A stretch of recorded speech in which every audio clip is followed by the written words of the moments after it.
Good afternoon, good evening, and good morning, everyone, everywhere, depending on where and when you are watching. It is the 27th day of February, and it is the end of the nation's celebration of the Black History Month, but not to us Africans and African Americans here in the diaspora of America. It is the last Sunday of the month, and the last time that the country will be celebrating Black history, but we as Africans and African Americans celebrate every single day of our history. And our history did not begin with slavery. It is the last Sunday of the month, and as usual, we're here to discuss a health topic, and it's a very important topic. All of our organs work together hand in hand, interchangeably. However, without this one major organ, none of our other organs will function. So we are going to talk about cardiovascular health. I am your co-host, Ambassador Lisa Parks, and welcome to Africaonline TV. If you are tuning in on Facebook and you want to join the conversation, join us on Zoom, ID number 514-199-854. That's 514-199-854. And now for the editorial with my co-host, Nia-san. Greetings and welcome to Africaonline Media Corporation. Yes, it is Sunday. Yes, it is February 27th. Just one more day and the month will be out, the shortest month of the year. Yes, it is the 58th day of the year 2022, and there are 307 days left before the year ends.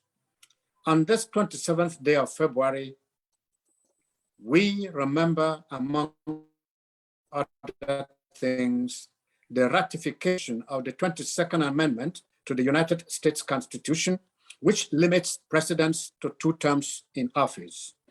February 27 also marks International Polar Bear Day and Ambassador Lisa, National Pancake Day. Did you go for your IHOP serving? Well, I'm not advertising them. I'm going on Tuesday. Well, February 27 is also World NGO Day, NGO, or non-governmental organization. The day was set aside to recognize, to celebrate, and to honor the fundamental contributions and the profound impact that these independent organizations have and do and are having, the impact they're having on our world. On this day in 1999, the people of Nigeria elected a civilian president, Olusegun Obasanjo, ending 15 years of military rule. But military or civilian rule notwithstanding, we are here today not to talk about that, but rather to go learn more history and do many more things. That is why we are mentioning here that don't worry, be happy, but just remember that next week, if we can look forward, Tuesday, Mardi Gras, that is Fat Tuesday. In fact, the little story behind it all is that on February 27, 1827, a group of masked and costumed students danced through the streets of New Orleans, Louisiana, marking the beginning of the city's famous Mardi Gras, or Fat Tuesday, as we said, a day that comes before the Christian Ash Wednesday, or the beginning of the 40 days of fasting and abstinence, or again, Lent. Lent, or those 40 days of fasting and abstinence, invite us to lay low, look back, and change our ways by giving up something that satisfies bodily pleasures. Otherwise said, taking care of what we eat and how we do what we do contributes enormously to living our best lives today. And living our best lives and healthy lives today keeps our hearts, yes, the engine of our bodies, healthy. Our topic, as Ambassador Lisa said at the beginning, is cardiovascular diseases. Some abbreviated since America likes abbreviations, CVDs. a leading cause of death rather, not health, globally. Yes, heart diseases or cardiovascular diseases are a leading cause of death globally. And that is where we catch up with our topic today. Cardiovascular diseases, what about them, you are asking? Centuries ago, Hippocrates reminded us, let food be thy medicine and medicine be thy food. After Hippocrates made that statement, someone I would not normally quote said, and I quote, I was convinced that eventually I would die of heart disease, that would run out of time and out of treatment. The technology wouldn't keep ahead of my disease. And now all of a sudden, when you get to the heart, your life opens up before you again. When you get a new heart, that is, your life opens up in front of you again. Those were the words of former US President Dick Cheney, who has survived and lives with a heart problem. Our topic is cardiovascular diseases, as we say, not because of that, though. We know for a fact that the heart in every living thing is the center of that creature's existence. Like an engine in an automobile, whatever you want to pronounce it, the heart helps pump blood, the carrier of nutrients, to the different parts of the human body. Discussing cardiovascular diseases is therefore about shining the light and raising awareness on what could go wrong with or to our hearts if we neglect the care we need to take of that vital organ in our body. So please make an effort.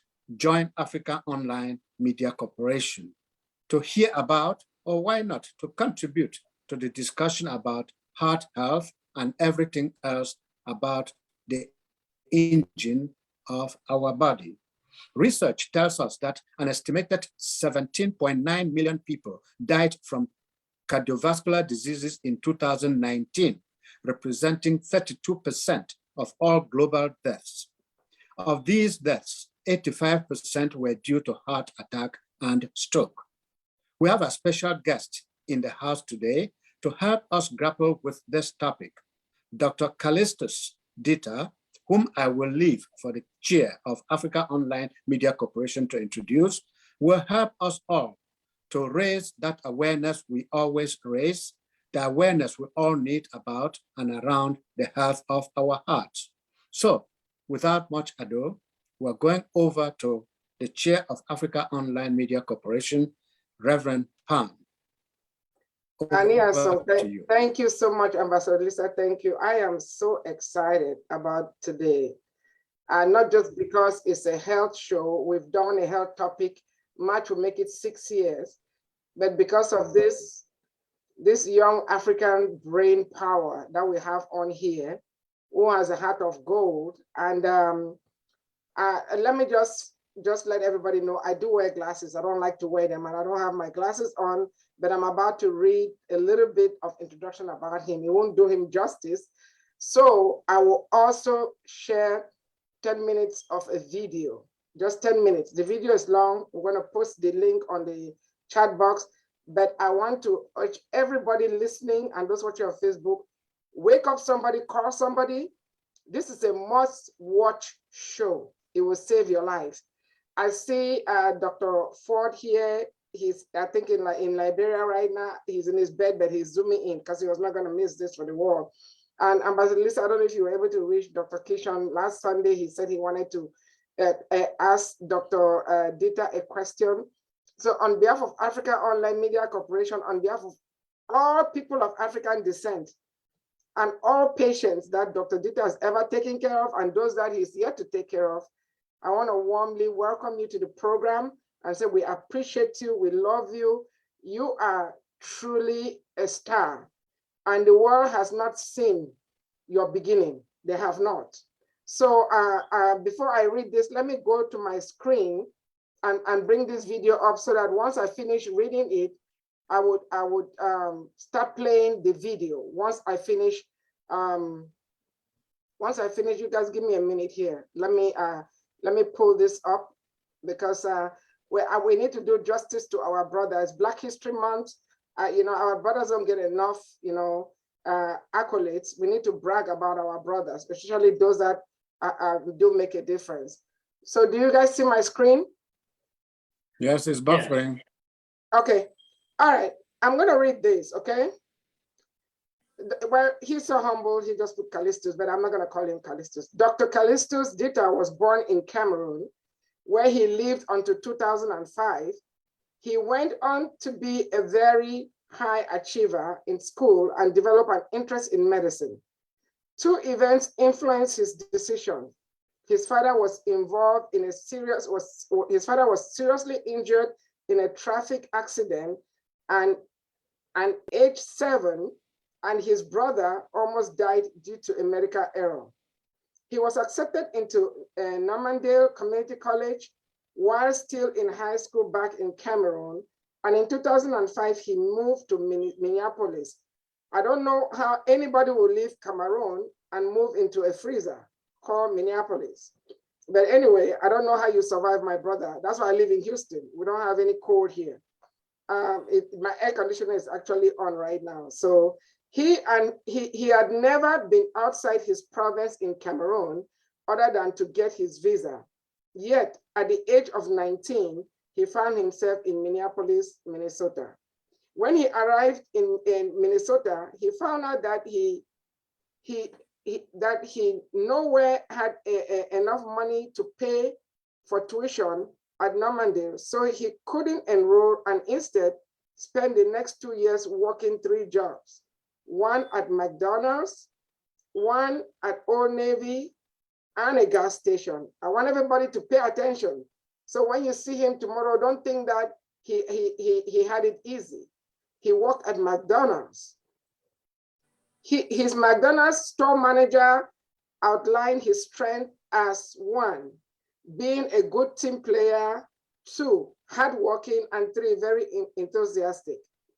During his time at Normandale, he earned the Jack Kent Cook Scholarship, which paid full tuition at any institution in the world of his choice.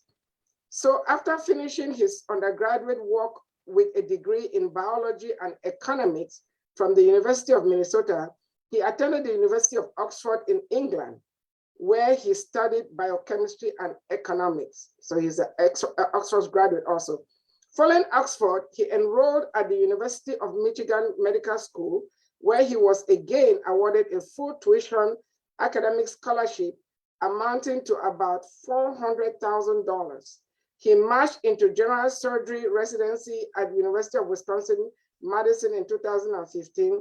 He graduated in 2021 with induction into Alpha Omega Alpha before moving to the University of Washington for his cardiothoracic surgery fellowship, where he is set to graduate in summer of 2023 as a cardiac surgeon. Dr. Dita, we are so proud of you, but I'm going to play this. And I'm just telling you right now, and all the 100 Dr. Ditas that are out there, I'll be at your graduation. I don't need an invitation from you. I'll encourage me, Asonglefac, Nkemleke, and Ambassador Lisa to be there too. So I'm going to play this. I'm starting this. I'm just playing a clip. It's going to be about a 15 minutes clip. Let's listen to this. Throughout America's history, the fabric of democracy, opportunity, freedom, and prosperity have been largely reserved for white people through the intentional exclusion and oppression of the people of color.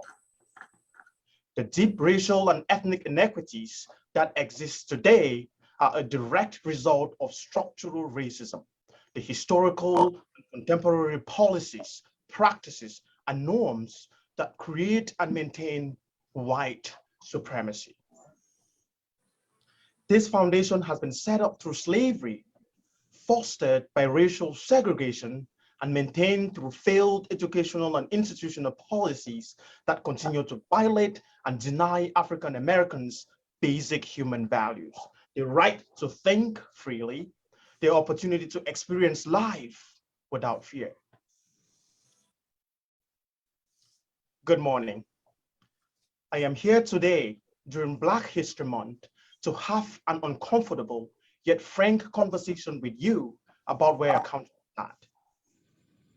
I do not have another way of being honest with you this morning. If you feel unsettled at any point during this talk, I want you to process those feelings and to understand that this is the reality for a lot of colored boys and girls throughout this country who happen to have been born with too much melanin in their skin. They wake up every morning uncomfortable about the color of their skin. This is not the time to look away. This is not the time to reach for your morning coffee. I am ashamed and remain unilaterally embarrassed as a Black man in my own country.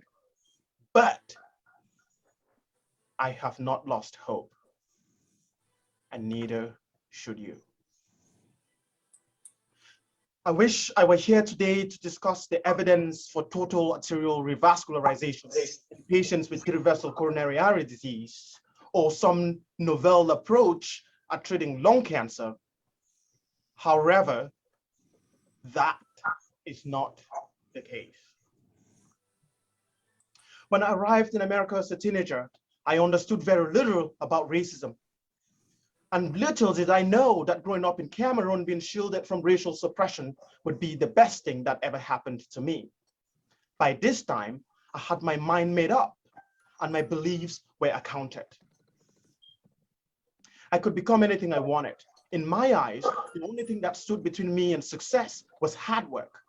A mindset I would soon understand had been beaten out of my Black counterparts who happened to have been born in America, a society where the practices of slavery have only been altered, never abolished. Today, I want you to understand that when given a fair shot, colored boys and girls can be as successful as anyone in this country. Here's a picture of my father, Christopher, and mother, Teresia, on their wedding day, December 23rd of 1971. They both share humbling backgrounds. Now, neither mom nor dad graduated from high school, but I hope you realize they were nonetheless real heroes. My father received some formal education. He was an exceptional writer and loved arithmetic.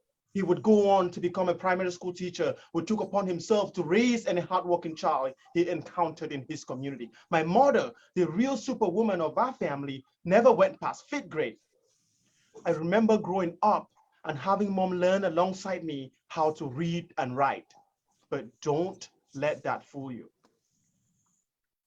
My parents believed in liberated minds and the power of education, and even though they never had much, they taught us the value of strong academic morals and never to pass up an opportunity to help another. We grew up in a culture free of racism.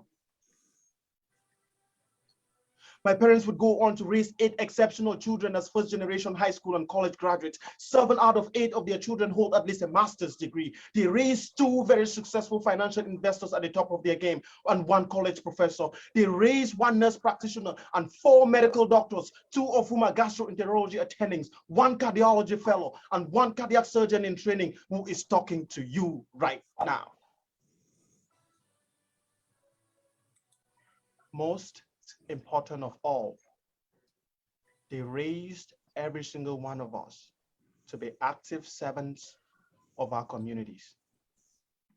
Now, I tell you this not to brag, but to help you understand what America could mean for Black families when colored boys and girls are given the opportunity to be raised within a culture free of racism and racial segregation. I tell you this to help you understand what could happen when a Black family from the south side of Chicago are raised within a criminal justice system that works not just for the haves, but also for the have-nots. To let you imagine what could become of America when a Black child from Black Bottom, Detroit is raised in a criminal justice system that doesn't just practice selective application of the law. To let you know what could become of America when a beautiful Black girl raised in Shively, Kentucky within an educational system that works for her could become a system that believes she is just as intelligent and capable, a system that lets her understand you belong. We're suppressing a tremendous amount of talent right here and don't even realize it.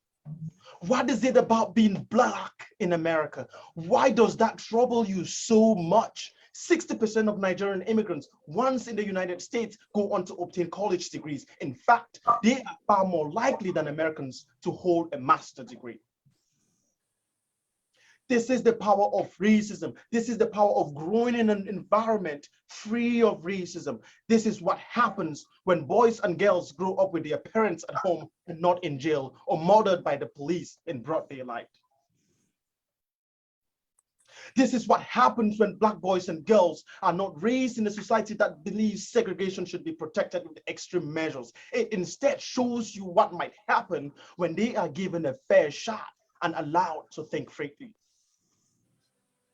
This can be the reality for all colored boys and girls across this country if we're willing to put our egos aside, employ our morals, and do the right thing.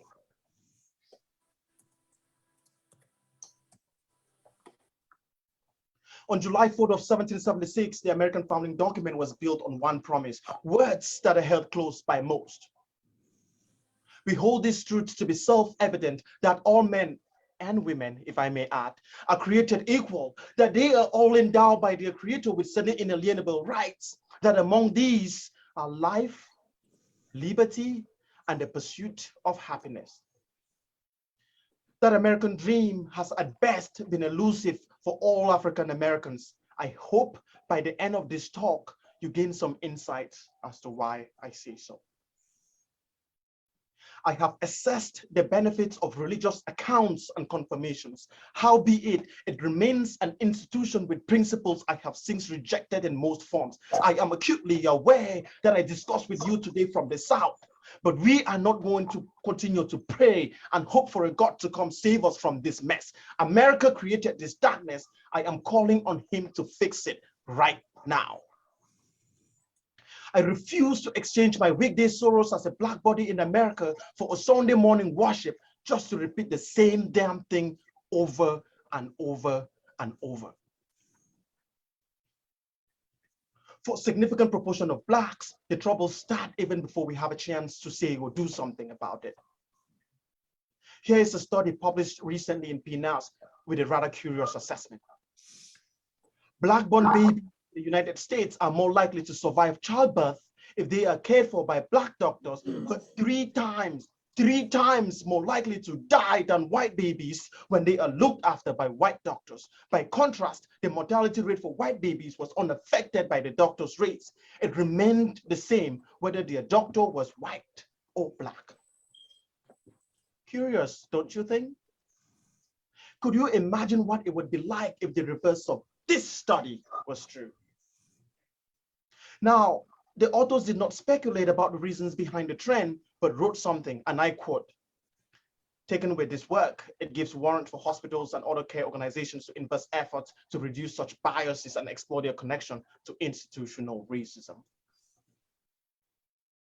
In this country, Black men with crushing chest pain in the emergency department have to wait longer for their initial EKG than white men. Black men with broken bones wait longer for an initial low dose of pain medication. Black children with appendicitis wait longer for pain medicine than white children. How did we get here? Okay, I find myself tearing up.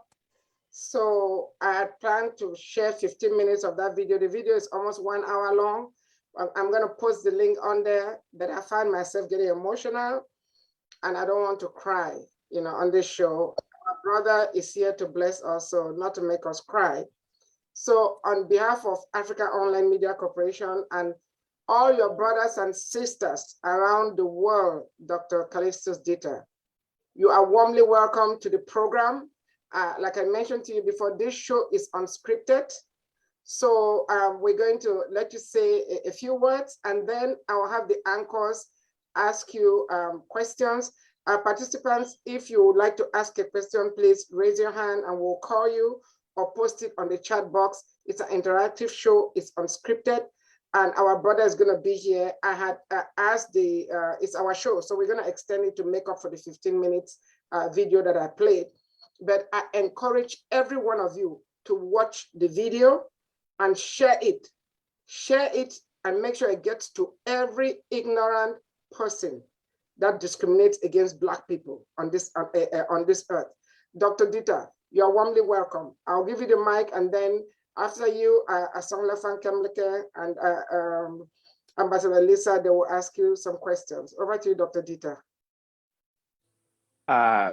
Thank you very much for having me here. I really appreciate the opportunity. It's not very often that I have a chance, to join my own people and be in an environment, where I know I'm unilaterally accepted and everything is, taken as a given. I think that was a very warm and kind introduction by you. I am very pleased by that. I think to offer a few things in that video. It's not the center of our conversation today, but I think I just really want everyone to understand that we're just really smart people. I think we're very hardworking people. I think if given a chance, any of us here, despite our skin color, we can do anything we really want to do in this country. And I really encourage you to never let anyone tell you otherwise. I'm a very, I'm a very standing example of that, and it's not just me. When you look at all my siblings, we've kind of followed the same route, and it's not because we were built different in any way. I think it's all mental. We spend our time here with a lot of white people telling us that we're not good enough, that we're not smart enough. And what happens is, some of us start to believe it. And once you start believing it, that's the end. You could never come back from something like that. So I just really want you to know that you should take it from me. I came to this country with nothing. I grew up in a very small village in Cameroon. I remember the first time when I went to school, the teacher spoke English, and I turned around and asked my friend what he was talking about. I'm a village kid. I grew up in that little village, and and had nothing. When I left Cameroon, I had not traveled. I came to a foreign place and I had no money, but I was not damaged in the brain. I was intact. All my mental aspects were correct. No one told me that I wasn't smart enough. So when they started telling me that stuff, I never believed it. I was just down to stick my head down and keep working. And I encourage all of you guys to do the same. If you keep working and they see your results, no one can ignore that. Results are very hard to ignore. But if you let them get in your head, that may become a problem. And I will tell you one other thing in addition to that. Successful people know this. When you succeed, it's not because you haven't failed, okay? It's just because the times that you failed, you've always found a way to come back and keep going. So never let a series of an unsuccessful experiment or an unsuccessful score on a test, never let one thing like that derail you, because we all do. I can tell you, there have been times when I have done things and they've come back as a complete failure. But every successful person has a story like that. So never you let that become the reason why you stop trying. Keep trying, try one more time. And I will just kind of leave it at that. Thank you so much, Dr. Dita. Over to you, Niason. Thank you very much, Dr. Dita, for being with us today. It's been a great pleasure and anticipation waiting to see and to meet with you, even on a virtual basis like this one.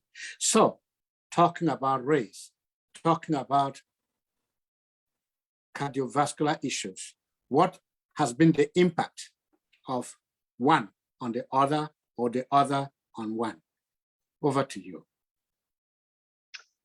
Yeah, it's very real. As I think, as mentioned earlier during the show, cardiovascular disease, really heart disease, is the #1 cause of death in America. Stroke is #4. If you combine those two together, they account for every 1 in 3 deaths in America and around the world. So it's a very serious disease. But this is not the only reason that's serious for us. Clearly, African Americans are suffering from this disease at a very disproportionate rate at every step of the way. And when we talk about cardiovascular disease, it comes in a combination of a few things that sort of amount to that. And what does that really mean? Let's start with things like diabetes, hypertension, and you talk about your cholesterol, exercise. All those things combine and lead to cardiovascular disease. When you talk about hypertension, for reasons that are not clearly understood, just being African American puts you at an increased risk of having high blood pressure. I will tell you that over 54%, according to the data, over 54% of adult males in this country who are African American have high blood pressure. So the thing is, high blood pressure now becomes a disease that you can't easily acknowledge. There is not, for a lot of things that we do, when they give you a medication, you see an impact. You don't see that with high blood pressure. It's one of those things that has to be controlled chronically. And historically speaking, because physicians or the healthcare system has really lost trust from African Americans, not because of our fault, but because of the things that they've done to us, largely because of the things that they've done to us. I wouldn't derail and go into the Tuskegee experiments, or what happened in the 60s with like Mary Lou Hammer, who checked into the hospital to get cancer cut out of her, and instead they took her uterus out as an attempt to sterilize them. All these things sort of culminated into lack of trust by African Americans into the healthcare system. So we don't go to the doctors as often as we should. And so what that means is all these chronic conditions that need to be managed are getting ignored and not taken care of. Another aspect of that is, generally speaking, we fall in a lesser socioeconomic status.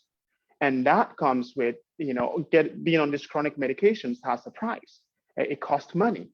We're more likely to not be able to afford these medications than when it comes to, say, whites or the people that belong into a different ethnic class. And all of that has a price for us to pay. And it's reflected at the level of when we start talking about things like heart attacks or strokes. That's only one aspect of it. The other aspect of it is, once you get a heart attack, very clearly for us, African Americans suffer at a disproportionate rate as well. I do heart transplants. If you are a 60-year-old African American versus a 60-year-old white male, and you come in front of the committee and you're getting listed to get a heart transplant, it's a complicated algorithm, but you get listed at a certain spot, and depending on where you're listed, it determines how soon you get a heart transplant or you get an offer. And within that committee, something happens that no one knows how to explain it. But at the end of the day, what happens is, if you're an African American, you're more likely to be at the bottom of the list than if you are white. So you're likely to die without receiving a heart just for being Black. And what this means is, I think you need to be cognizant of it. You need to understand that the color of our skin, for some reason in this country, puts us at a disadvantage, and advocate for yourself. Seek out, talk to your doctor, control your high blood pressure, control your cholesterol, make sure you exercise, keep the obesity away, and do all those things to be as fit as you can, and control the things that you can control, knowing that there are several factors out there that are going to be out of your control. Yes, Doctor, we'll go to other people on the panel at this time, but one quick question. One of the things I tend to personally think happens is we tend to ignore our health situations. We wait until the last minute and we go in, and then we realize that it was a little too late. Are we to blame ourselves for not doing what we should be doing? And to add to that, it is said, if you want to hide anything from the Black man, write it in a book, because we don't read. Dr. Dieter? Yes. So to address your question, I think it's multifaceted. yes, you have to take some responsibility for not going to the doctor. Okay, you have to take responsibility for not controlling your high blood pressure. And I think what I'm trying to say is it's also not entirely on the patient in this case. I think, we give other backgrounds more opportunities to fail before we write them off. But if you're African American, I'm letting you know your physician is not going to be as lenient on you as they will be on the next patient. And the moment the moment your physician senses any kind of frustration that you're not controlling your high blood pressure, they write in your medical chart that you're non-compliant, and that label follows you for the rest of your medical, illness. So what I'm saying is, yes, individuals have to take responsibility for this. You have to step up your game, because you can't control the things you can't control. It's out of your hands, like what your doctor feels about you. And the part that you can do, I think, is the part that we should focus on. So do your best and make sure that you get your routine physical, get it yearly, talk to the doctor. Even if you go to Walmart or to any of these departmental stores, you can check your blood pressure. If it's high, do something about it. Get medications. Those medications are not particularly expensive. Make sure that you develop an exercise regimen. I know it's hard. I know this for a fact. We're busy. Our schedules are very cumbersome. But if you can squeeze out some time to try and go for a little jog, go for a little exercise, be mindful of what you eat. I know it's expensive. Good food is expensive, but be mindful of that. If you smoke, try to quit. Again, it's hard. All of these things are difficult. But if you want to live healthy and have a good, healthy, and long life, these are some of the sacrifices that we have to make. And we can't entirely say that it's not our fault, because we carry some responsibility on this as well. I'll turn over now to co-host Ambassador Lisa. Please take the ball and play it as best as you can. Thank you, Nia-san. Dr. Dita, I'm very impressed with your opening speech, the video that was played. I'm going to listen to it extensively. But before I ask my question, Dr. B has her hand raised, and we want to make sure that we give our gallery time to have questions. Dr. B? Hello, good afternoon. Good afternoon. Can you hear me? Loud Yes. and clear. Dr. Dita, it's nice to have you on board. We are so proud of our people and what they're doing. And more of it is really how we can help our people, as opposed to just accomplishing for ourselves, because our people need us and we need them. So thank you for what you're doing. And I just I was listening very keenly to what you were saying, and absolutely right.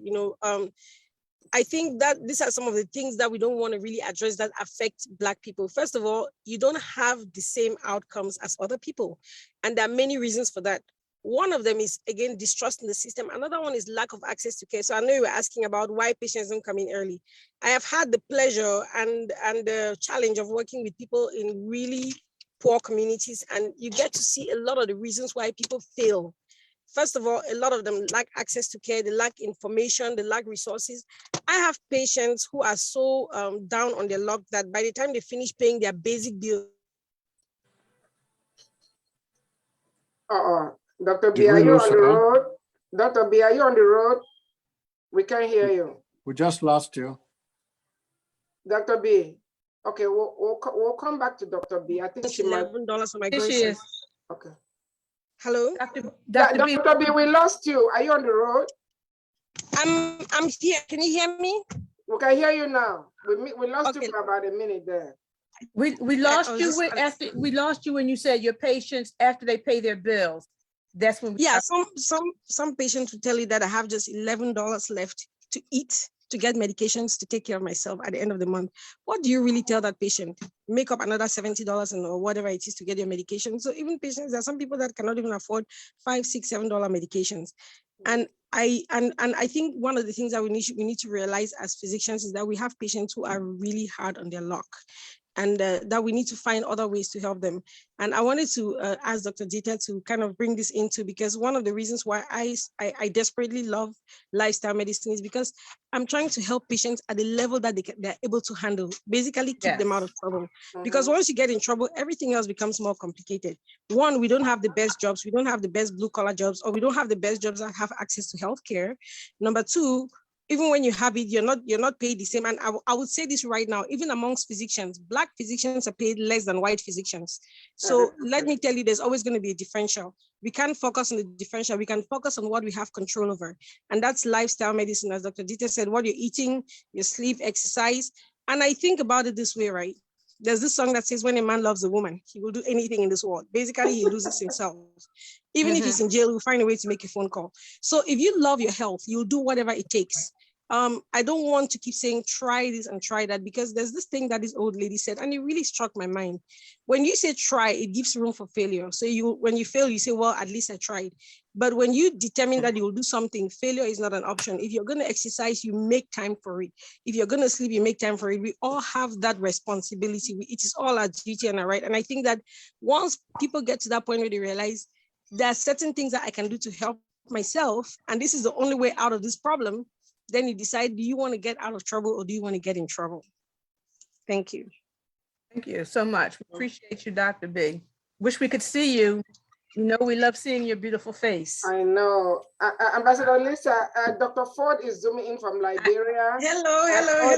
There she goes. I'm going to get to Dr. Ford in a minute. Dr. B, I think Dr. B likes it when we beg her to come on. So No, I really wasn't going to come on. But when he said it, I was like, I have nothing to hide. Let me just say a quick hello. That's right. You know, we want to see you. Thank you so much for your comment, Dr. B. We're going to let Dr. D talk to your comment in a minute. But Dr. Ford is zooming in from Liberia. And we know that it's late in Africa. And we know that the network is not as great. So while we have him, we want him to go ahead and be able to share his comment or questions.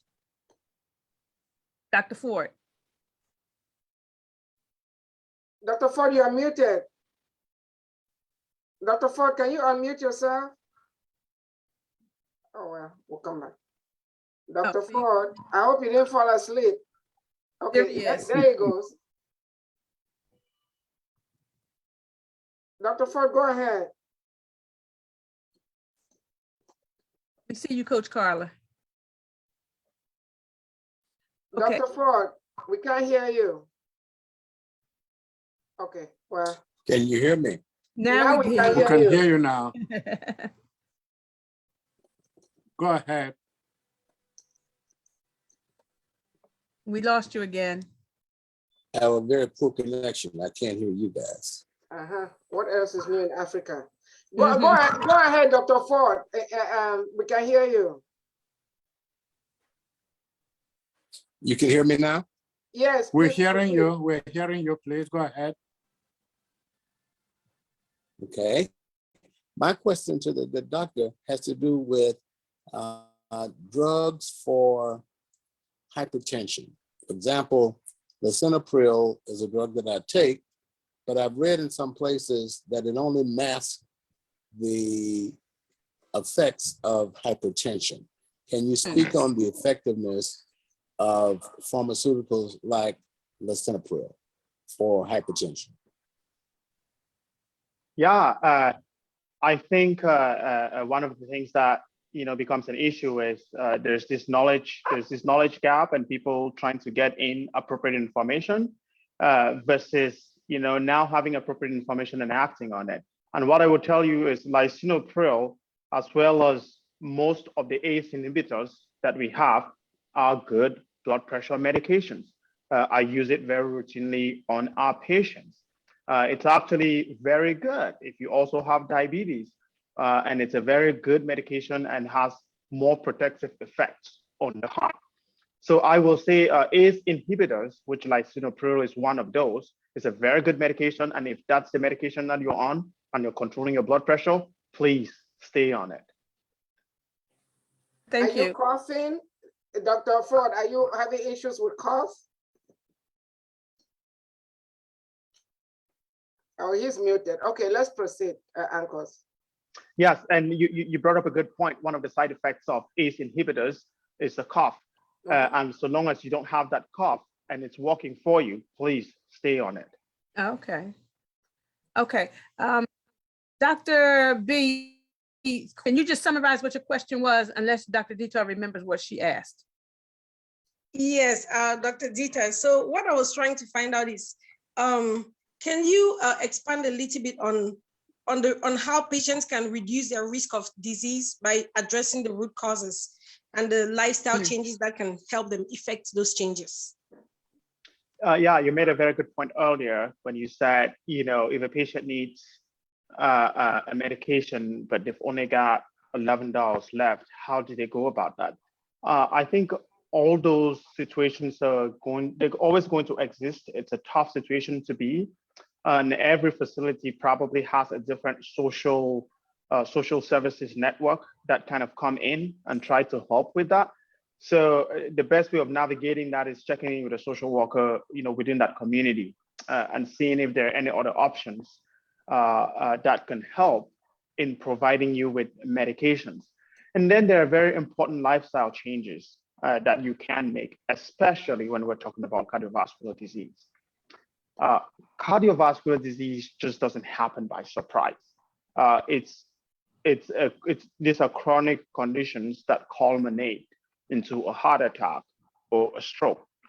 If you keep your blood vessels clean, that is keeping your cholesterol level low, which are things like eating healthy foods, staying away from foods, quite frankly, that have a lot of fat, carbohydrates and all of that, sticking with vegetables. Those are healthy foods. Exercise. When it comes to exercise, building tolerance is very good. Go out on a run, go out for tennis, go out and move, be physically active, get out of the couch and be physically active.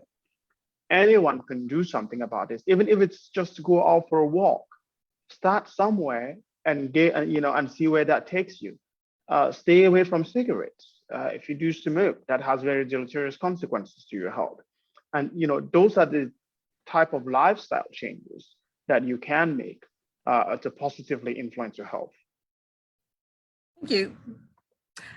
Coach Carla, the transformation coach, your question or comment? Thank you, Dr. Dita. You mentioned a knowledge gap, and the other doctors who spoke talked about a knowledge gap for their patients. And then you talked about the lifestyle changes. And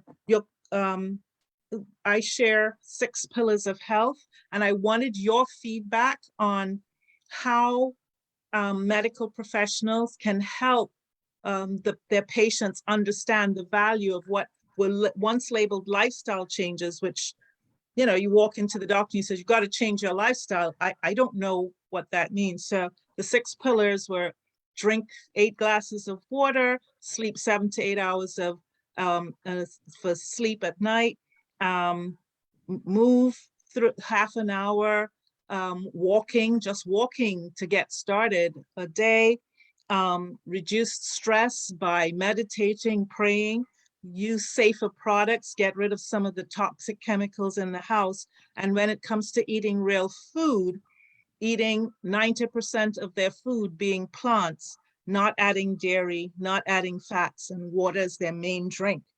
What are your thoughts about medical professionals participating in educating people? Because as a coach, that's what I do. I educate them on these. So I want to know if I'm in line with what the medical professionals can do and whether or not they too are bridging that gap by sharing those pillars so people understand exactly what the lifestyle changes are. Yeah, thank you very much for the commentary there. Those changes are very positive that you talked about. Those are very good substitutions and lifestyle alterations that we can all make to contribute positively to your cardiovascular health. And this point is very true because when you look at our population, we're more likely to have attained a lower level of education, but less likely to get access to good information about what it means to control your blood pressure. And what that translates to is that your doctor then has to take control of that to educate you. If the doctor just gives you blood pressure medication without really explaining to you how it works, without really explaining to you that when you take this medication, you're not going to feel any different. It's not going to make you feel any better, but you're counting on something in the future. What happens is when someone takes the medication and they don't sense a change, intuitively, they think they should try and win themselves up. And when you do that, that's dangerous. But the way that the medical system is set up, at least currently, it doesn't really reward physicians for taking the time to sit down and explain things to you. And then that brings up an opportunity of how else do we get this information that is so desperately needed. This forum is one way. I think this is good. People who are here can listen to you. They can listen to me and hear some of the things that are good things to do. Some of the things that we often rely on the medical system to give it to us, but that may not often be the case. So I think it's seeking out information from trusted sources. And it doesn't, I know I'm a doctor, but sometimes it doesn't have to be from a doctor. It just has to be from someone who knows what they're talking about. And those trust relationships get formed over time. But just find someone you trust, someone you can rely on, someone who seems educated, someone who seems like they know what they're talking about. If it's a doctor, great. If it's not, assess the information. And if it's good information, use it. Right. That being said, at this point, I think we turn to Vera. Vera, please, if you're still on, unmute yourself and say what you have to say. What's on your mind, please? Are you sure you want to hear everything that's on her mind? Be careful what you're asking. Concerning this topic. Okay. Thank you. Because she may just be thinking about a new car or a new house, and you can't. I know. I know Vera will not be so demanding. So just Thank you, Dr. Ndita, for taking the time to talk to us today. What you just said about the disparity in healthcare, I definitely agree. We recently witnessed that. My husband recently had a kidney transplant, which is something that all I can say is from God, the way it happened. And he's been going through this for years, and he has been on the transplant list for 4 years. And after praying and hoping, I decided that I was gonna go get tested to see if I was a match. And I felt so strongly that I was gonna be a match. So when I was going to go get tested, I kind of believed it, that I was going to be. And I never thought about what was gonna happen after, if I go through the transplant or all that. And when I went to my first meeting, I met with a team of doctors, care workers, case workers, nutritionists, everybody I talked to. Most of the people, they try to discourage me. And they said things to me like, what if, since it's a genetic disorder, what if one of your kids have it and then you gave your kidney to your husband and down the road, your child needs a kidney, what will you do? So I said to them, I said, well, my husband needs a kidney right now. My kid doesn't. So I don't live my life based on what ifs. What is important is I have someone that is sick and is very dear to me. So I just want to do whatever it takes to help. And one of the doctors told me that during the process, you can die. And I said, yes, I've read all that. I said, all the information that you guys sent to me before this meeting, I read them all. So you don't need to explain all that to me again. I understand the consequences. I know what I'm getting into. And one of my coordinator told me that, maybe your husband coerces you or somebody is making you do this. It's okay. You can go and we can let them know that you are not a match, that we did all the tests and you were not a match. So you don't have to worry about it, just in case if you were to change your mind. So I told them, I said, well, do I look like somebody that can be forced to do something? I said, I've made up my mind, this is what I want to do. So they asked me, how do I deal with stress? Do I take medication? So I told them, I said, I'm a pharmacist, but I don't believe in taking medication. I just give it to other people. I said, so because You must be Reverend Pam's sister. We are So related. I pray. I said, what I do is I pray. I just pray and I pray some more. So they were like, okay, well, we guess you've made up your mind. I say, yes, I've made up my mind. Fast forward to 2022. All this when my last appointment was in December. So I was hoping that my husband was going to get the transplant by January, if everything, all the tests were done.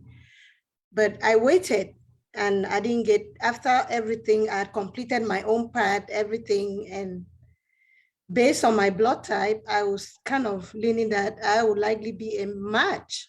But I started calling, they didn't call me back.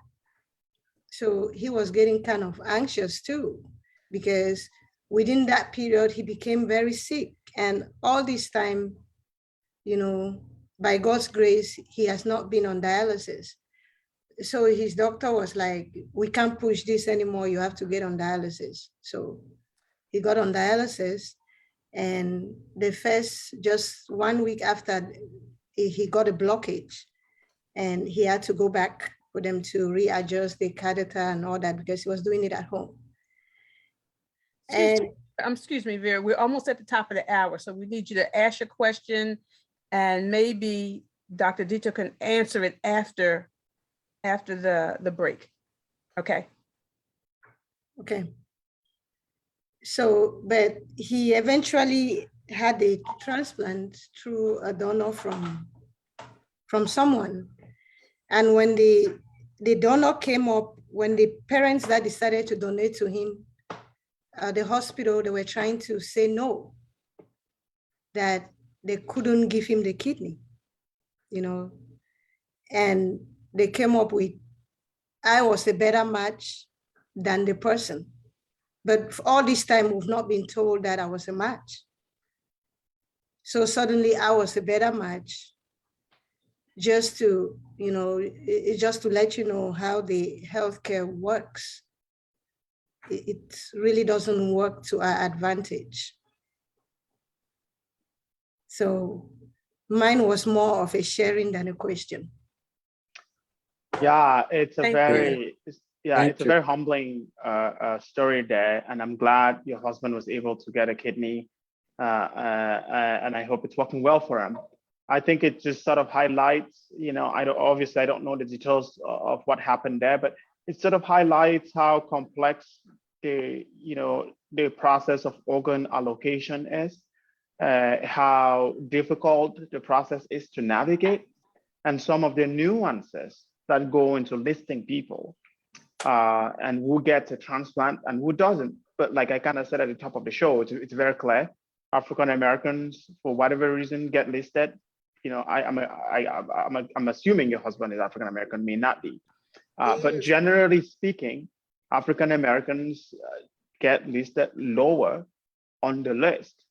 Every factor, being the same, as opposed to someone who's white. And that's something that's unfortunately out of our hands. But I think people like me, people who are in a position to change that, people who sit in those meetings and make those decisions about where someone gets listed, that's where we can fight. That's where we can say something. That's where we can, begin to change that process. But unfortunately, there are also very few of us. And I may just be on one transplantation committee here, but these things are happening all over the country. And if there are not more people like me all around, we're going to continue to suffer. Thank you, Dr. Dita. Dr. Keyshawn, we are at the top of the hour, and you probably have a long, complicated question as well. It's So nice to be on this side of the podium at this point. Last week I was on stage, so yeah, no, mine is simple. Okay. Go ahead. And obviously I enjoy coming to these types of things. I was the guest last week, and it's nice to be on this side. My question is more of a personal question, in that, I've been on various combinations and permutations of blood pressure medications over the past 7 years. I would say I was about 34 when I was first put on a water pill. And then I've sort of gradually graduated to more advanced things. And I maybe just my question, I guess, is this the path, or because now I've graduated to now I'm taking 3 pills simultaneously, and started out as 1. So is this the natural progression? Is there anything I can do other than get a time machine and go back to 34? What are your thoughts? Yeah. And so just a minute, Dr. Dita, just a minute. We are at the top of the hour, and we're going to let you answer that question when we come back. Okay? All right. Dr. Dita, please get a sip of water. Yes, because he's talking quite a bit. Amazing. We're going to play our anthem so Ambassador Lisa does not have any heart issues. Because if we don't play the anthem, her heart, palpitates. So, right. He's too far away for it. Too far to help me. Africa. Oh no.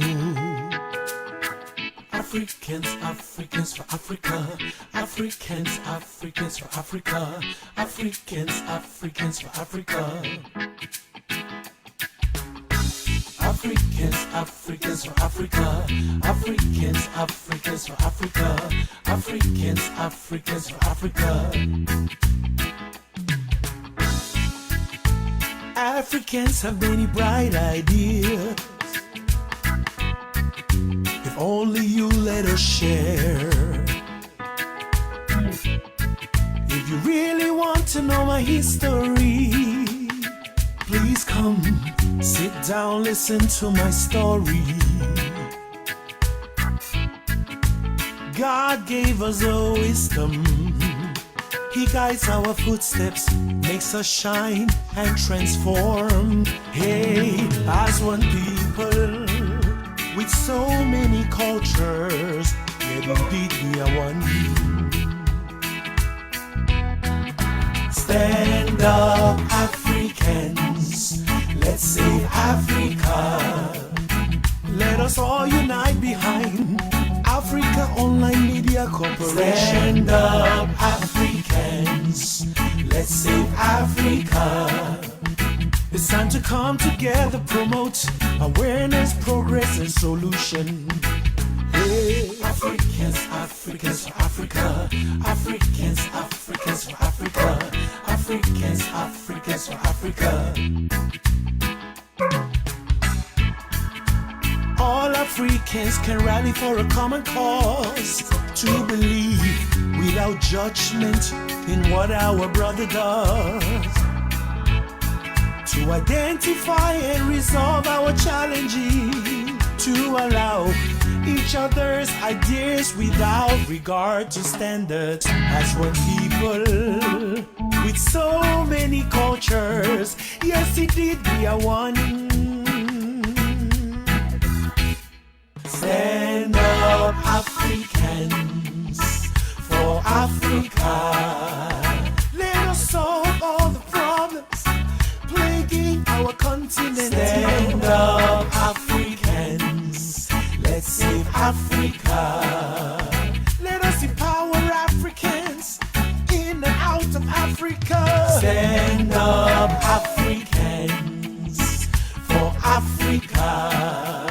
Africaonline Media Corporation, that's a good way to start. Stand up, Africans. Let's save Africa. They have all the resources we need to benefit our society. Oh.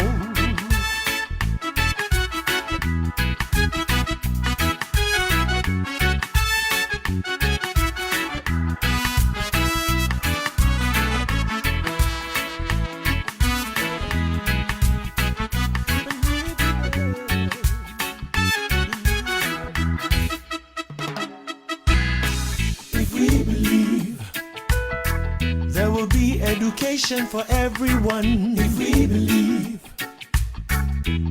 prosperity for Africans. If we believe medical facilitation for Africans. If we believe stand up, Africa, yes, for Africa. Africaonline Media Corporation, that's a good way to start. Stand up, Africans. Let's save Africa. Africa is the cradle of civilization, the motherland. Stand up, Africans, for Africa. We were enslaved not because we were weak, but because of our hospitality. Stand up, Africans. Let's save Africa. Jump on the Africaonline miracle jet. Don't be left behind. Stand up, Africans, for Africa. Together we shall succeed. Together we will win. Stand up, Africans. Let's save Africa.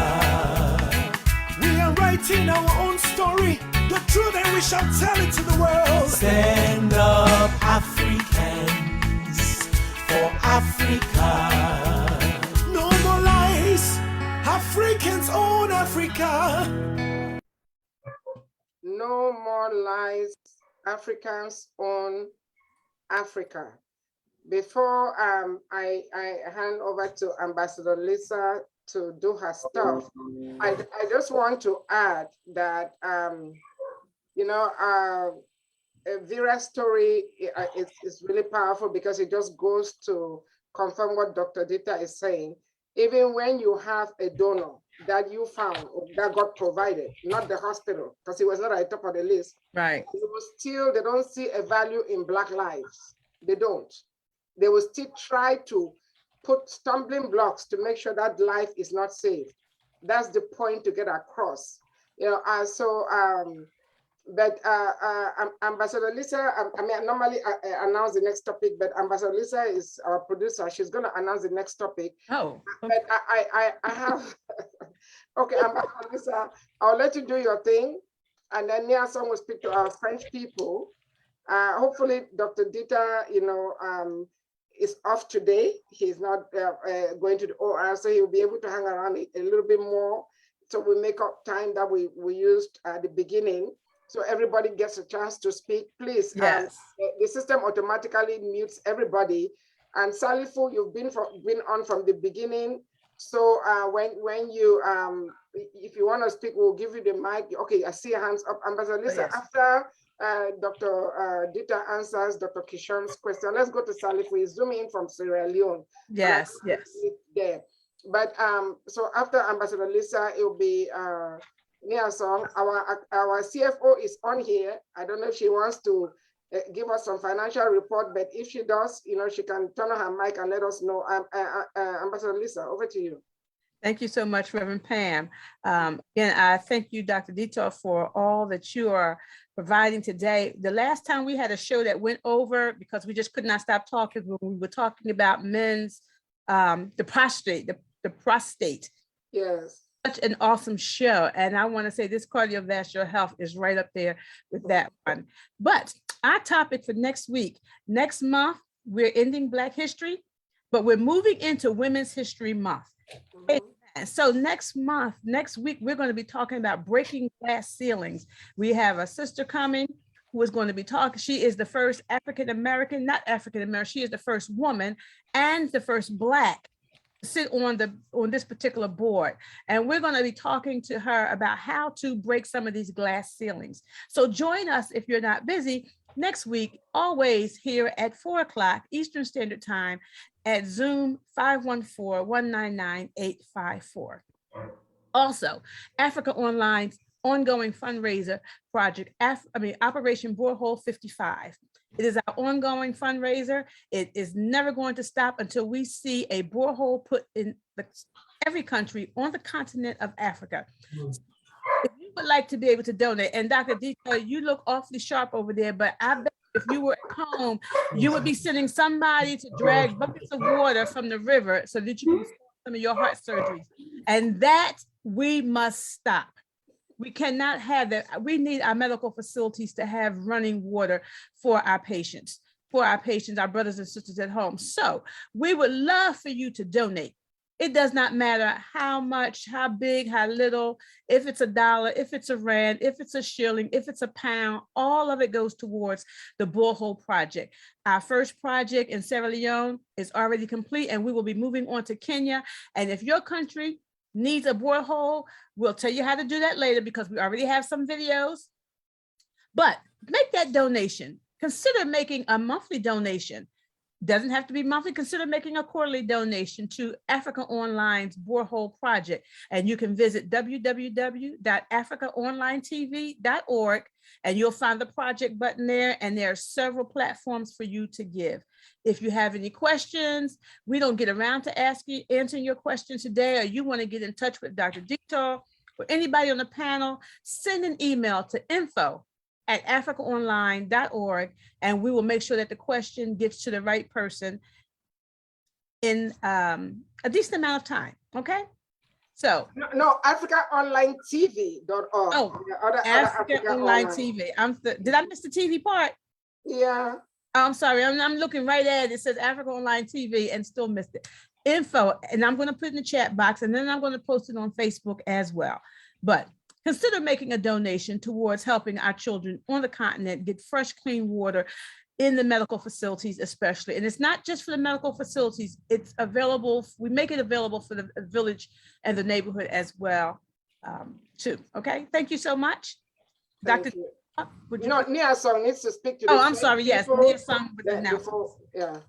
En général, Africa Online Media Corporation a un projet en cours pour donner de l'eau potable dans les communautés africaines, dans les divers pays africains. Il y a 55 pays en Afrique, donc il y a Operation Borehole 55, Operation Borehole 55. Nous vous prions de nous donner un peu de sous pour qu'on continue à construire ces adductions d'eau dans les divers pays africains. On a commencé au Sierra Leone,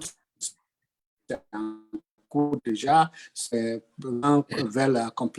on va compléter ça bientôt. Ça va donner de l'eau à un centre de santé développé dans ce pays-là. Africa Online Media Corporation vous souhaite la chance, la bonne chance, et vous prie de nous donner un peu de sous pour qu'on continue à construire des points d'eau en Afrique. Merci beaucoup. Vous pouvez donner à africaonlinetv.org et votre contribution sera, comment on dit, ça, on va diminuer ça de votre impôt.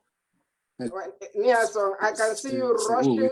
Je ne suis pas, oui. Donc, c'est l'essentiel, c'est donner un peu de sous pour qu'on construise des adductions d'eau dans les divers pays africains. Et ces adductions d'eau sont attachées à des centres de santé développés et nous allons faire tout pour que chaque pays en Afrique ait une adduction d'eau. Merci beaucoup, Madame Ambassadeur, Madame Chair, over to you. Yeah, thank you. You were really rushing. Don't worry, it's our show. We are not on anybody's time.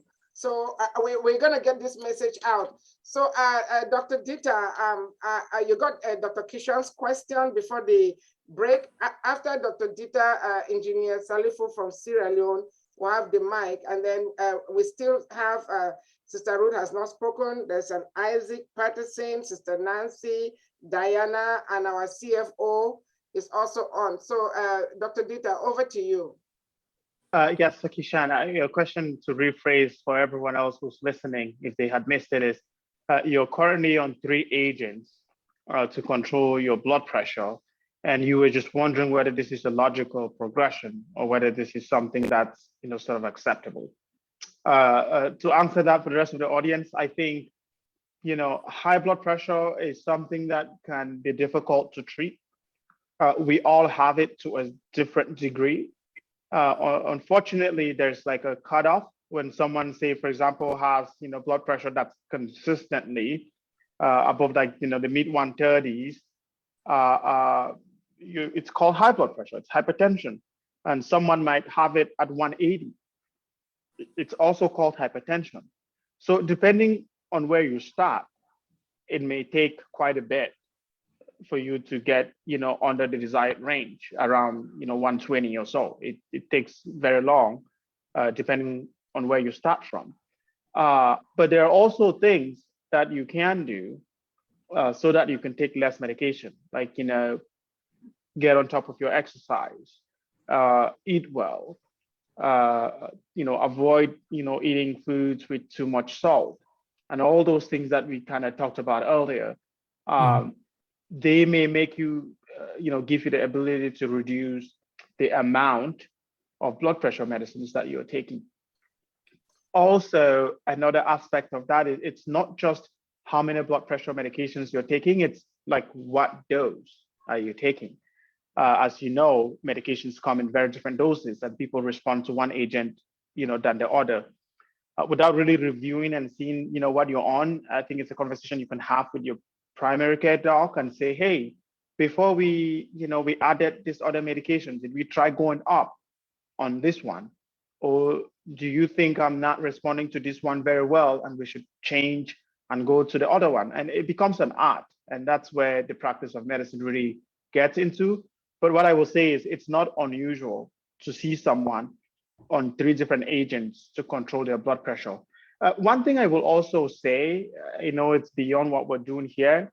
There are certain organic causes that drive hypertension, okay? And this happens in about 15% of the population. And oftentimes people don't know it. When your blood pressure is that high, talk to your doctor and say, hey, have we looked for other things that may be causing my high blood pressure and not necessarily just my diet and like all these other things. There's something, called like an adenoma. You may have something called an adenoma in the kidney. I'm not saying that you do, but there's some circumstances where you have that. You may have something called a pheochromocytoma. And the time when you begin to think about those things is if you see someone presents with very high blood pressure, or someone presents with high blood pressure that you've treated with a few agents and it's not working, and you're having to bring in a 3rd agent or the 4th and the 5th agent. Before you get to that, make sure that this is typical hypertension that you're treating. So you can have that conversation with your doctor. Thank you. Thank you, yes. Awesome. Sally. Now, thank you so much. Sally, and then hopefully Ruth, because I know Ruthie has to go, but I want her to share something. Sally, because he's calling in from the... yeah, from Sierra Leone. Unmute yourself. Okay, it's unmuted now. There he is. It's unmuted. Yeah.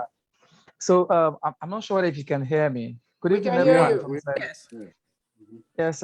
When the session started, I had 10 questions to ask. But I'm breaking them. You typed them in the chat box, and we'll email them to you. But I'm breaking them down into 2. I've placed the 2 questions on the chat box. The one has to do with the meaning our role. What are we doing as Africans? This is a very good forum wherein we can educate ourselves. But I think what we need most is seeing things being done in a practical manner. Like if we could establish a learning center or an hub, just for Africans, wherein we can be able to raise more awareness to treat people with heart conditions. That's one. And the second one, again, we have different, Dr. Ditas, if I'm wrong, please correct me. we have different heart diseases. So I want to know which one among them is very contagious. These are the two questions. One is a question and the other one is just a suggestion as a way of having something out of this program. It's audio. Sure. I think I don't want to paraphrase the question, and correct me if I'm wrong. I think you asked which one is more contagious. Were you meaning to ask which one is worse than the other, or were you seriously wanting to know if one of them is contagious? Like Yes. Prevalent? Did you mean which one is more prevalent? No, I'm asking about the one that is more contagious. Okay. Well, in terms of heart disease, we don't really think about it as being contagious, as something that you can infect other people with. Something that if I have heart disease and I'm standing next to you, you're not going to all of a sudden get it. So it's not contagious in that sense, so to speak. It's more, some of us have these factors that are, unique per person that then lead you to developing heart disease. But generally speaking, it's not thought of as being contagious. Ambassador Lisa, you are muted. Thank you, Dr. Deter. Now, I wanted to chime in and ask, are you saying contagious, but do you mean genetic? Like, when we go to the doctor says— That's what I think he was trying to say. I want to ask, Yeah. you were saying prevalent, but that's not the word they use. They use— It just depends on what he meant. But that's yeah, fine. what's in your family? Is this in your family? Genetic, predisposition. Predisposition, I think we're looking for. Okay, well, I can talk about that too. Yes. So I think when it comes to heart disease, there are some conditions. There's something called hypertrophic cardiomyopathy. Okay, it's very popular among athletes in the sense that when it affects them, everyone hears about it, because it's usually the kind of disease where you see an athlete playing football or on the field, and all of a sudden they drop down and they are gone.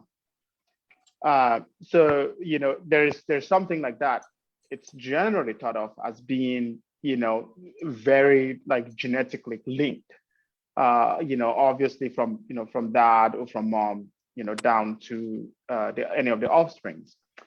For something like that, it's something we call autosomal dominant, which is just a big word for some kind of way that it's genetically, transferred down. Nothing for you to worry about, except to know that that's very genetically linked. For something like hypertension, yes, it has genetic factors. Generally speaking, Asians are known for having very low blood pressure. They don't run into this problem as much as, say, African Americans. Whites are in the middle for this. So just by being Black, you are at a higher risk of having high blood pressure. But you can do something about it. It's not something that where you're born and you have high blood pressure and you're destined to develop, coronary artery disease, or you're destined to develop an aortic aneurysm that becomes a problem and needs to be changed. If you take medication, you can completely eliminate that risk and bring down your risk to that of, say, an Asian who is not even taking any blood pressure medication, and they're fine. So yes, some of these are more linked to genetics than others, but like a lot of them, you can do things about it. Thank you, Dr. Dita. Ruth Presley. Where is she? Oh, there she goes. You're You're muted. Hello. Prophetess, did you want me to share my story, or what did you want me to do? Well, I know you had to run, and I guess I want you to share your story. Okay. Condense it, yes. I want to condense it. I'm a poster child for cardiovascular disease. In 1997, I was diagnosed with dilated cardiomyopathy, mitral valve prolapse, and bradycardia. I had decided to do nutrition. I listened to the doctors, but I obeyed God. and my heart was functioning. I had an ejection fraction of 23%, which is kind of low. But through it all, God blessed me. I went to several doctors, but finally about the 5th doctor, I got someone that listened to me as a patient. Yeah. And I think sometimes doctors believe they know it all, but they know a lot, but they don't know it all. But I was grateful to God for the doctor that finally let me find my path with my heart disease, because it was my heart. So after 21 years of doing nutrition, listening to doctors, listening to God, on February 8th, 2018, I have a normal functioning heart. 100% functioning heart, up from, what was it, 21%? 23%. 23%. And this is a dancer. And she would be out there on the floor dancing and worshiping with only 23% of her heart functioning. And now, because of nutrition, style change, she has a 100% functioning heart. So I just want people to know that there is hope, because my father died at the age of 48 from heart disease. And on February 8th, 2018, it would have been my father's 100th birthday. So I got the best news on my father's birthday, that I have a normal functioning heart. Listen to God, listen to your doctors, but hear what God is saying for you and your nutrition. Plus listen to your body, because your body knows what's going on. Awesome. Thank you. Thank you. Anyone else have a comment or question? We need to hear from everybody. We need to give everybody a chance. I see. Yes, Ronald's been here since forever. I know. We need to hear from our CFO. So, Brother Ron, you've been on from the beginning. Then our CFO. Then we have Isaac Patterson and Diane. Yes. So Isaac Patterson, you there? You have something? I know he may have something. No, we just get comments from those who don't have a question or something. Brother Ron, do you have any comment or question? We're going to be running up soon. I have a question, but I want everybody else to speak. Then I'll ask my question. Brother Ronald, you have any comment? I just have a compliment for Dr. Tita. I feel honored to hear the knowledge and comments coming from a top doctor, an African and an African American. Thank you. I really appreciate you. We are the best. We are Black and proud. Yeah. Okay. Thank you. Isaac, are you there? Isaac Patterson, you have any comments or questions? Okay, let's hear from our CFO, and then we'll go to Diana. Then I'll give my question before we take the round of the table. Madam CFO, you are muted. You are muted. Oh, 2 people had to hear. Okay. Let's mute myself. Hello, everyone. This is really a hot topic, because we know they always talk about cardiovascular diseases and all that. Or I don't know if they say genetics. I have a son that constantly has this heart murmur from when he was young. We go to the doctors. He's somebody that he goes to the gym like every day. I'm not saying every day. He's in the gym. But every now and then he will have these episodes where his heart will be beating faster. We've been to the emergency room in the past, let me say 5 years or so, like 3 times. He has a personal personal. What did you have? She said he has a personal gynecologist. Sorry, I'm female, okay? What is Dr. Sorry, I'm female. I have a personal GY, right? He does not. He has a personal cardiologist assigned to him at the Methodist Hospital right here in Katy, because every now and then he has those episodes. And one of the cardio once told me, trust me, when it comes to medical, I'm blank. I don't know anything except what I hear from family members, because I'm surrounded by 99% of my family members are in the medical field. I know how to count money. The rest of them, like Reverend Pam, they are all in the medical field. So I asked questions, and one of them said that this could have been genetic. Maybe he had this thing from when he was in the womb. And I'm thinking, I don't smoke, I don't drink. There's just so many things that I don't do, kind of like antisocial. So how could he have had this from? I'm not asking this question to the expert doctors that are on the forum, because this concerns me personally. It's my son, and maybe someone can help me. And for the money part, like Ambassador Lisa said, please, we need donations. We're a 501c exempt organization. Every penny you give us goes towards Operation Borehole. And at the end of the year, we'll give you a tax receipt so you can file your tax return and get a deduction on that. And nothing is too large or small. Please, just put it as one of your auto pay bills. I'm sure some of us do that. At the end of the month, we say $20 goes to Operation Borehole or $100 or whatever. And I know whatever you give, God will give you back to you. Full measure, press down, shaking together.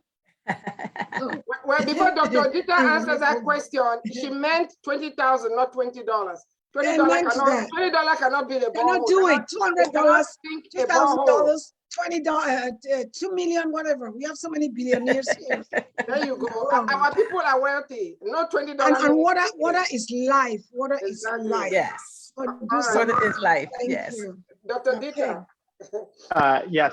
So I think what I'm going to say about that is, without reviewing the records, of course, and just going based on the story that you're telling me, there's some, when we say a condition is genetic, it doesn't necessarily mean it came from mom or dad.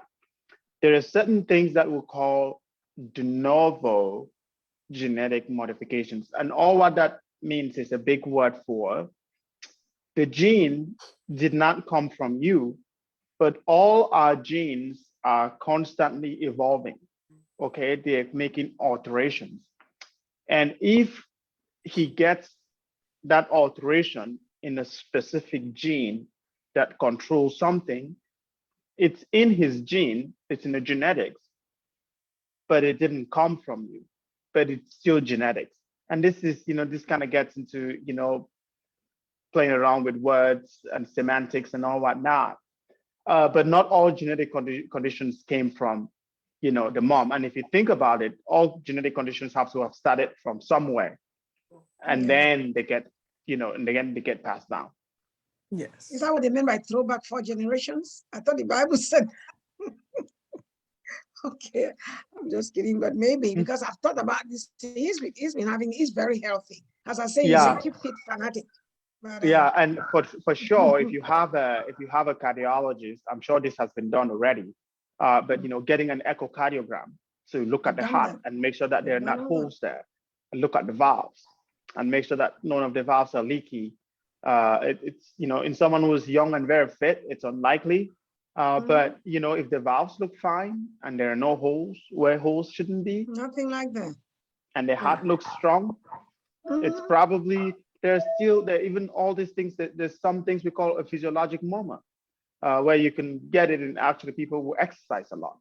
So if she has a if he has a cardiologist, I'm sure all of these things are being looked at.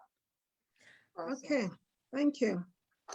Thank you, Dr. B, and then we'll go to Sally Fu. Then Yes. no, I'm sorry, Dr. B. Can Diane make her comment real quick before we come to you? Diane, Sure. do you have a comment or question? Diane Taylor, are you there? I don't think their mics are working. Oh, okay, Dr. B, your hand was up. We'll go to Sally Fu then, my question, then we can take a round so Dr. Dita can get some rest. Dr. B. Sure. Reverend Solange, I just wanted to share something with you also as a Christian. The thing that comforts me about God is that he says, now we know in part, then we shall know in full. There are a lot of answers that we will not have on this side of eternity.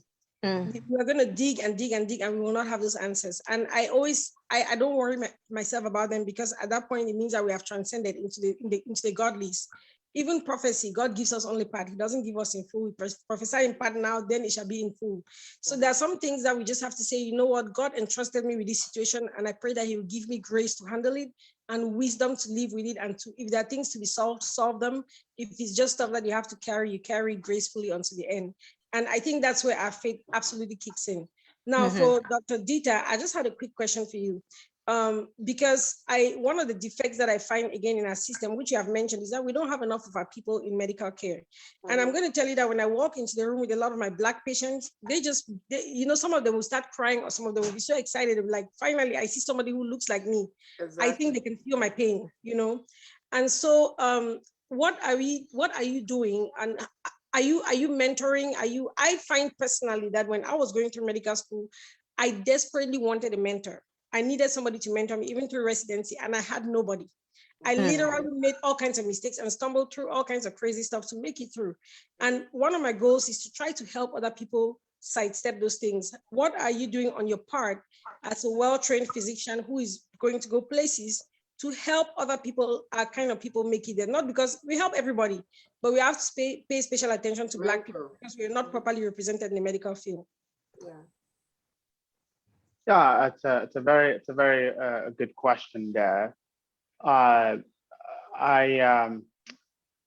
haven't done as much as I would like to, is what I will start by saying, and I will highlight, some of the things that I have done or I'm continuing to do on this front. I belong to quite a few organizations where I try to mentor, kids who are interested in medicine, seem like they have an interest in the healthcare field. I came through one of those organizations myself. It was called the Minnesota Future Doctors. I belong to that organization, and I still, I'm still part of that organization where kids get, connected to me. It caters to undergraduate minorities.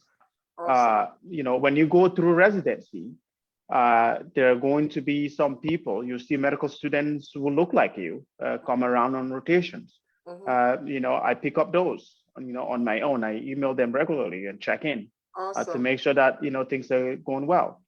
Make yourself available on these forums. I've given a number of talks, on things that around this issue of not having enough of us in medicine. Yes. I am not shy to bring those things up. I think one of the things that often happens with us, for whatever reason, is people like us, when they get in powerful positions, they feel like they have to try and fit in and keep quiet. Exactly. So as to not cause quote unquote trouble. But that's not me. I don't really give a damn about how much I make. I care that the right thing is done. And if you think, and if you think I'm trouble for bringing up all these things, I probably don't want to walk where you are. There you go. I think we've worked very hard to get where we are, so that we don't have to take, any nonsense from anyone, quite frankly speaking. And I will urge you, in your position, you have somewhat of a voice. The kid in the south side of Chicago doesn't have a voice. The kid who is, buried in some segregated city in Milwaukee doesn't have a voice, and we are the voices. And we have to keep putting pressure on, the leaders. When you get to a table, reach back and see if you can get someone who looks like you to come sit on that table, because that's the only way that we're going to move forward. Awesome. Awesome. Thank you. Yes, thank you. And let's add, being on this show is part of it. And I think we're going to Salifu, the other two participants, their audio is not on. Salifu, unmute yourself and ask your question. Then let me ask my question so we can take a round of the. I have a question too, but.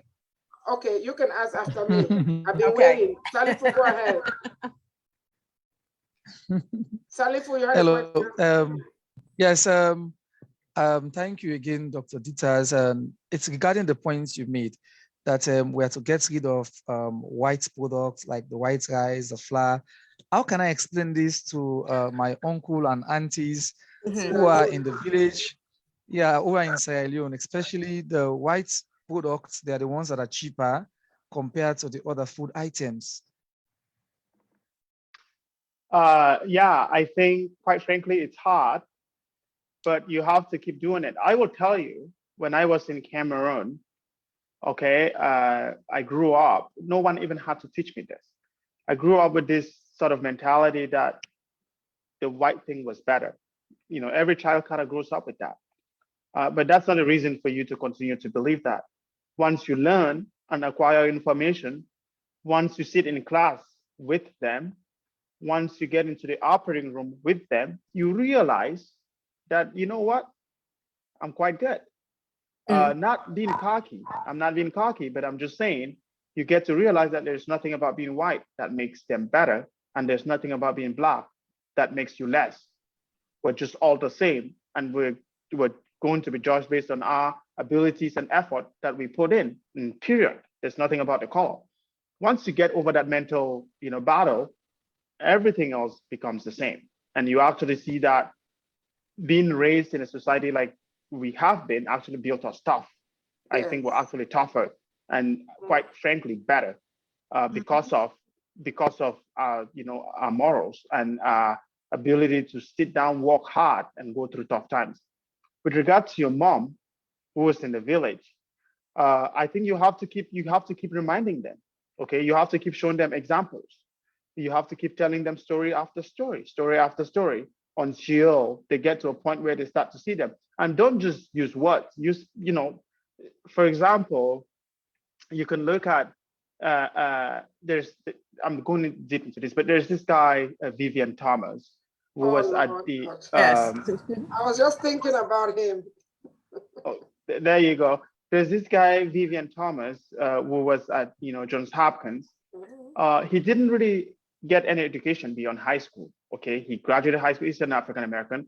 Graduated high school, did not go to school, and worked with this cardiac surgeon, Tusa. And the stories within our specialty, we know this. The stories were that that cardiac surgeon actually wouldn't operate unless he was standing next to him. Yes. He was in North Carolina, and when he moved he was in Tennessee, and when he moved from Nashville to Baltimore, Maryland, he had to bring him with him because he was the one who was driving everything and teaching him how to operate and helping him get through the difficult parts of the operation. So he was that much talented. He's been sort of recognized today, but not fully. And for someone who didn't even go to college, for a cardiac surgeon to be needing so much help from him, that was a big deal. Point out stories like that. Tell your grandma in the village. It's getting to the point where you can look at leaders who are Black, point them out. You're not going to change it overnight. You're not going to change it in one day, but hopefully, as you keep doing it over and over and over, it will make one of them stop to think again at some point. Awesome, awesome. I just posted, it's amazing because I was just going to do a shout out to Dr. Vivian Thomas. Last time, I think a couple of weeks ago, I mentioned that I did see his portrait at Johns Hopkins when I attended my nephew's graduation from medical school. So he finally got some recognition, but there's a movie made about him. It's called Something the Lord Made. I will encourage everybody to watch that movie, but we want to also do a shout out to all African Americans and all people of African descent that paved the way, not just for medicine, but for us to be here, especially our African American brothers. Multiple times on this show, I have advised our African brothers and sisters not to be calling them names. I'm not going to dignify that ignorance by mentioning the name, the derogatory name that we call our brothers and sisters here in the diaspora. It needs to stop. Without them, we will not be here. But Ambassador Lisa, you can ask your question after me, and then you guys we can close the show with a round. But Dr. Dita, I have a couple of things to say. Our topic is the impact of race on heart diseases. I believe, and I would like to hear your take on this, that there are several patients that have died of a broken heart. Not necessarily because they had heart disease, but just because of the way they were treated in the hospital. They died. I want to hear your take on that. And the other thing is, we know that in America, I mean, this is me framing this now, there is fast food medicine. Unlike back home where doctors actually take time along, nothing against doctors, I have a lot of them in my family, and a lot of my friends, but I'm just saying the system has been created such that you have to rush with patients. And we find this situation where they prescribe medications, the medications cause side effects, they prescribe other medications to treat the side effects, without withdrawing the root cause or the causative agents, and patients end up with not just polypharmacy, but ended up with preventive illnesses. I am not putting anybody down. I just want you to comment on that, because I have been in the hospital with someone very special to me, and I will really advise our people, avoid going to the hospital. I worked in the hospital for 11 years. Avoid going to the hospital. So many things can happen to you in the hospital. Most of the time you go in there, you come back with things that you did not take in there. But while I was with this person, I never left their bedside. If I tell you how many errors that I caught and prevented, the medications prescribed because of something, when the lab results came back and those things were not there, they never came back to discontinue those medicines. I had to keep monitoring the patient's profile because I asked for access. So I want you to address that, the way our people manage patients, especially our people, and also about patients that could have died from a broken heart, just from the way they were treated, not because they really needed to die. Dr. Dieter. You know, I think one of the things that you're highlighting here, which is very real, is that especially for us African Americans, we die at a disproportionate rate. Not just before you get the heart attack, but also after you get the heart attack and you've been taken care of. The numbers speak for themselves. And you can provide any explanation you want for the data, but the data is the data. We die at a disproportionately higher rate. When you come into the hospital and we start looking into, you know, what causes that, it's the same thing. You know, you actually, thanks for doing this. You played a video at the beginning of the show, which actually showed that if a Black baby is being born and the doctor of that baby is white, that baby is 3 times more likely to die. But if the doctor of that baby who's being born is Black, obviously 3 times less likely to die. You ask, what is it about being white that these children are just dying? And the thing is, they don't pay attention to you as much. They don't pay attention to your needs as much. They don't see you as if you look like one of them, or they don't see themselves in you. And that is a factor. That is a factor. And unfortunately, as it is now, it's not something that we can change overnight. But again, it takes those of us that are in the healthcare industry to keep fighting and to try to see that we can change that. What I will say though is the response to that is not to just completely abandon the medical system, because there are things about it that's helpful. Yes. It's not as helpful as it is for the white person, but it is still helpful than nothing. So if you have an illness, if you have something that you think needs attention, go for the attention and try to advocate for yourself. Try to ask questions. Try to be involved in your care. Try to follow instructions. If something doesn't seem clear, ask the doctor. Like, I don't understand this. If they don't give you an answer, stop by the door and ask the nurse. Like, keep asking people until you get an answer for something that you need. The answer is not just to run away and say, my sister had this bad thing happen. I'm just not going to go back there again. We still need to continue trying and seeing how we can change it. Yeah, thank you, Dr. Dieter. When I said avoid the hospital, I didn't mean if you are sick, you should not go. Please go. I'm saying that take care of yourself so you don't have to go to the hospital, so that you can talk to Dr. B, who is preventive health. So Ambassador, this is your question, and then Nielsen will take the round. I absolutely agree. And, to add to that, I am essentially here because I never want to see you as a patient. That's why I'm here. Yeah, because if your heart doesn't get broken, you will never see me. If you don't need a coronary artery bypass, you will not see me. If you don't need your heart to be replaced with a heart transplant, you will never see me. So I'm essentially here to tell you the things that you can do so I never see you. Wonderful, wonderful. He's so cute. I love that. I have several questions or comments, but I wanted to give our gallery opportunity, and I'm going to say them all at one time. So you're not necessarily a cardiologist. You are a cardiovascular surgeon. Surgeon, not a cardiologist. No. Okay. Yes, that is Okay, true. so- Yeah, sorry, go ahead.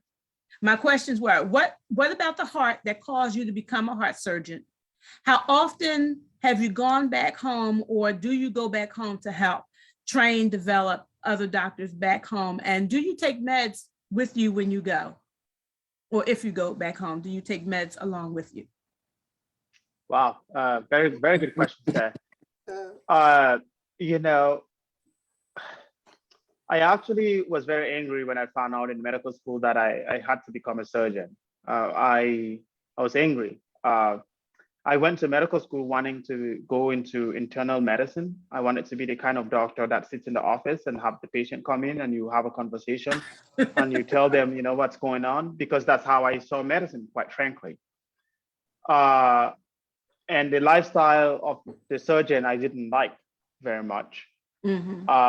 And the stereotype and the reputation of surgeons that they get in the community, I didn't like very much. And I never wanted to be associated with being a surgeon for those reasons. But once I went to medical school, I found out that I really liked using my hands. I really liked operating. I like being involved with the patient and use my hands to be able to help them. And part of this really stemmed from, you know, the accident that my dad had a wound. And I was a very integral part of taking care of that wound, you know, throughout. And I loved to do that. And I also feared that becoming a surgeon meant I wouldn't be able to help my people back home as much, because I would learn procedures here that I wouldn't be able to do back home. Mm-hmm. And you know, so I had to talk to a lot of people who told me about ways of how I can still apply those things to help my people back home. To answer, you know, to come back to why heart surgery, I think if you've probably gotten a sense, I love the heart as an organ. Okay, I believe life starts and stops with the heart. Yes, it does. You know, you can be brain dead, but you're not dead. You're only brain dead. Yeah. If your heart stops and your heart is dead, you're dead. And you know, I sort of thought if I can do something to sort of give you moments beyond what it's destined to be, if I can do something to your heart and let it beat just one more time, you know, one more minute, one more hour, to me, it seems like the ultimate way to be able to intervene and help someone and give them a few more moments that they may otherwise not have had. And that's something that really drew me to the heart to come and work with it. Now it's very hard. It's a very technically demanding specialty. I have trained for a very long time, but that's what comes, you know, with the job. That's what comes with doing something which is so intricate and has so many nuances with it. And that process is a process that I'm willing to go through because I am that committed to doing it. And then, you know, how often do I go back home? What things do I do to help people back home? Back home, as in Cameroon, where I was born. Yes. It's been a long time. It's been a long time. Okay. I was last there in 2016. And I will tell you, I haven't been back home for other reasons. I don't know whether you know this, but there's a small war going on in the part of Cameroon that I come from. And it's a little bit more unsafe to go there, but I have a very high commitment to that area of the world. When I was in medical school, I found a way to go back there and work for a month in Cameroon when I was in medical school. Okay. Throughout my residency, I have actually found ways, because I can't get into Cameroon, I found ways to go to other countries in Africa. Yes. In 2018, you know, I was in Ethiopia, where I spent about 3 months working at a hospital in Addis Ababa and training their residents and wonderful. teaching them how to do things. And I'm in touch with a lot of them, and we talk till today. Awesome. Back in 2020, just 2 years ago, COVID caught me in Africa. When COVID came around, I was in Ethiopia, and the hospital asked me to come back when things got heated. I flew back on March 14 of 2020, which was in the thick of COVID, which was the thick of things beginning. If not of that, my stay would have been longer. And I plan on going back again. So yes, I embrace that part of the world. And even though I can't get into Cameroon right now, I'm getting back into Africa. I'm gonna get as close as I can to get to it until things stabilize in a way that I can go back. Awesome. Anchors, we have 6 minutes. We have kept Dr. Dita. He's not complaining. I think we should just get his last word. Unfortunately, we won't be able to get everybody else's last word because of time. I mean, this is 2 hours. So Dr. Dita, before we get your last word, I really, really, really want to say you rock on behalf of all your brothers and sisters. We appreciate you, we love you, and we're gonna keep praying for you. Like I say, you haven't even started. You know, you have not even started. The world hasn't seen your beginning yet. So if we can get your last word, and then we'll just close out the show because we have 5 minutes. I want to thank all our participants too. Thank you very much for having me on the show. I think the last thing that I would like to leave you with today is take your health very seriously, take it into your hands. I think you should, go as it contains cardiovascular disease, make sure that your blood pressure is under control. Don't be ignorant about it, check it, know what the number is. And if that number is high, do something about it, okay? Exercise, make a plan of how you're going to exercise. Make a plan of how you're going to eat healthier foods. Quit smoking, keep your cholesterol level down. Check in with your doctor every year, and don't just check it so that you can put a check mark on it. Sit there and talk and make sure that you're checking things. Ask questions. Before you go see your doctor, write a list of questions. And when it gets to that point where the doctor says, do you have any questions? Look at that list, because invariably you're going to forget once the doctor asks you that question and there's pressure and there's all these things going on, you're going to forget. Make sure that you get answers to the questions that you have. Take your health very seriously. Do the things that you can, the things that are in your hands, but understand that because of what we look like in the world today, we may not always get the benefit of the doubt. And that means we have to work extra hard to get the same thing that other people get in general. And then when it comes to life and, and working this thing out, I'm always available to help anyone, especially people who look like me. I want to have more people around me. I'm lonely.